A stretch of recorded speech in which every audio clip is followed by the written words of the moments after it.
Hi, and welcome to the first part of the lecture on population.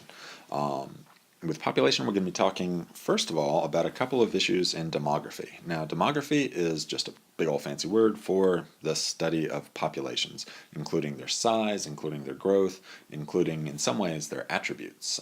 But we'll get to that later. Right now, we're going to be talking about changes in population size. Two of the really important measures for this are the birth rate, so the number of births per year throughout the population of a place for every 1,000 people. Now, usually this is going to be something between, say, 20 and 40 births for every 1,000 people, and that averages out to about maybe 2 to 4 children per, say, family. The counterpoint to that is the death rate, the number of deaths per 1,000 people per year, and that in most places is something. Well, the normal range would be something like, say, 10 deaths, 12 deaths, 13 deaths per person per year, or per 1,000 people every year. Now, when we take these things together, the birth rate, the death rate, there are two other factors that come into play when we're talking about population growth or decrease of an area, and that is migration. Both immigration, meaning movement into a place, and emigration, with an E, movement out of a place. And those last two, again, we'll get to shortly. So right now we're going to talk about the first two. Demographic transition. Now that basically, fancy words for population changes. But in this context, the phrase demographic transition refers in particular to one very widespread, very common pattern of population change. This has happened in a lot of countries throughout the world, and most places really are on some part of this progress. The things to look for in this particular chart are the total population of the place. So let's say it starts down here and it grows, and then levels off and maybe even sinks. Now the question is, how do we get there? Through the answer is through the interaction of the birth rate and the death rate. Let's say a country starts out in stage 1 when it's still developing, when it's it's poor, it's not very industrial, it doesn't have much in the way of cities, factories, an advanced economy, and so on. At that point, the birth rate and the death rate are both going to be high. So we're talking stage 1 right here. That means families are very fertile, they have a lot of children, but a lot of those children die, and people generally die at a young age. So I guess the two factors, the high birth rate and the high death rate, kind of cancel each other out. So population may not grow or shrink too much one way or the other. But then what you have is a country moves into stage 2, where the country grows wealthy and industrial. When that happened, the death rate, this green line right here, tends to fall very quickly, and so you can see it doing that right there. Now, why does that happen? The death rate decreases to several different factors. It could be just the presence of better food, more reliable food. That happens a lot of the time when you mechanize farm, when you develop tractors and better seeds, better ways of producing food, of buying food from other places. The death rate can decrease because of improved health care. Just basic, say, anti-malaria drugs do wonders in terms of dropping death rates in places.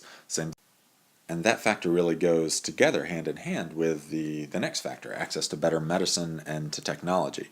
So it could be things like blood pressure pills. It could be things like a better transportation system that can get people to, say, a hospital, or that can makes the roads less dangerous because you have technology like airbags and seatbelts and so on. It could be the better living conditions, cleaning up sewers, getting fresh water, that kind of thing. Houses that don't fall apart and collapse on you anytime there's a minor little earthquake.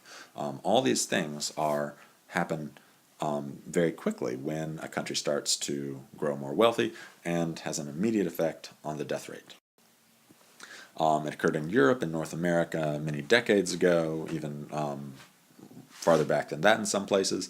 And right now, this stage 2 is occurring in a lot of Asia, especially South Asia, in India, in East Asia and China. It's occurring in large parts of Africa. It's occurring in a lot of South America.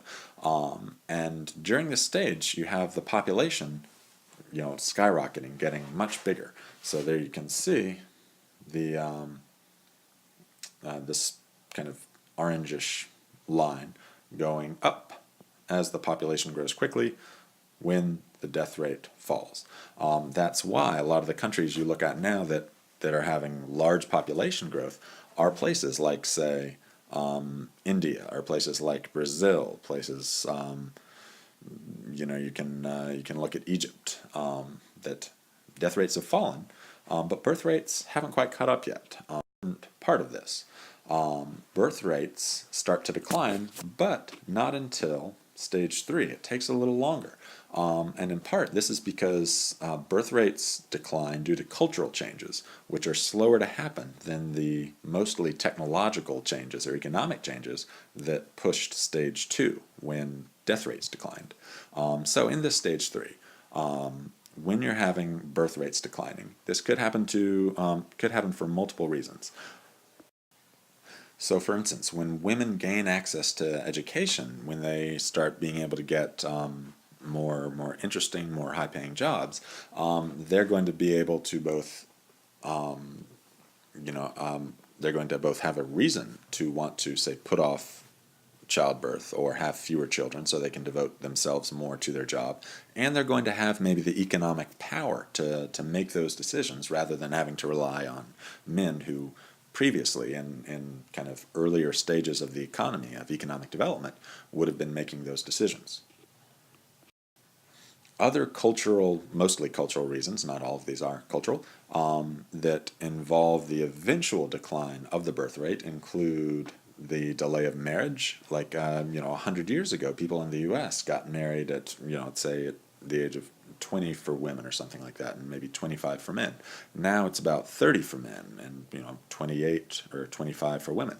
So that pushes back the age when people have children, making for fewer children overall, and families are more spread out, which also kind of decreases the birth rate. There's divorce is no longer like socially taboo, which also tends to stop the growth of families. You have the availability of contraception, which, before a country is industrialized, before it's wealthy, it may not have the technology for that to be widespread, but that gives people the ability to make the choice whether or not to have those children. Another reason that the birth rate eventually falls, but takes a little while to fall, is because richer and more industrialized societies, everything that kids do costs more.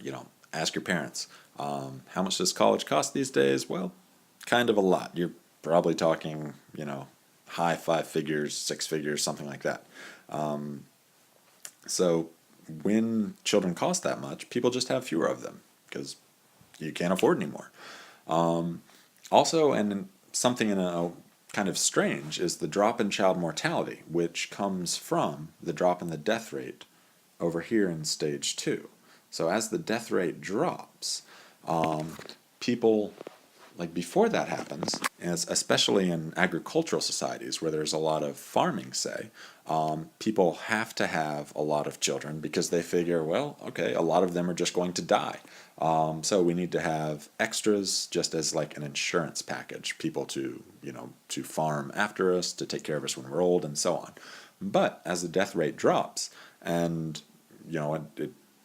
any given child is a safer bet to live on to be able to take care of its parents, once they're old, parents also, once again, decide to stop having as many children. So that's another reason that during stage 3, you get this drop in the birth rate. So finally, well, not quite finally, but almost finally, that takes us down to stage 4, where the death rate and the birth rate are on, roughly the same level, at which point the growth in population will start to level out.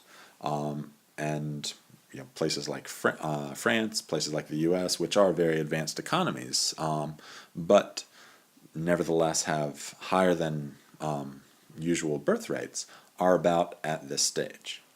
But one of the weird things is that a lot of industrial economies, the wealthiest countries, have actually gone beyond this stage, where the birth rate, onto stage 5, where the birth rate stays lower than the death rate, and so that you actually have a decrease in population again. And so, certain countries like Russia, like Japan, to some extent Germany, are starting to see their populations fall, which brings them into, a lot of difficult economic choices. And to some extent, immigration, taking in people from other places can fix these, but not entirely. And those issues are coming in a future lecture. Good job.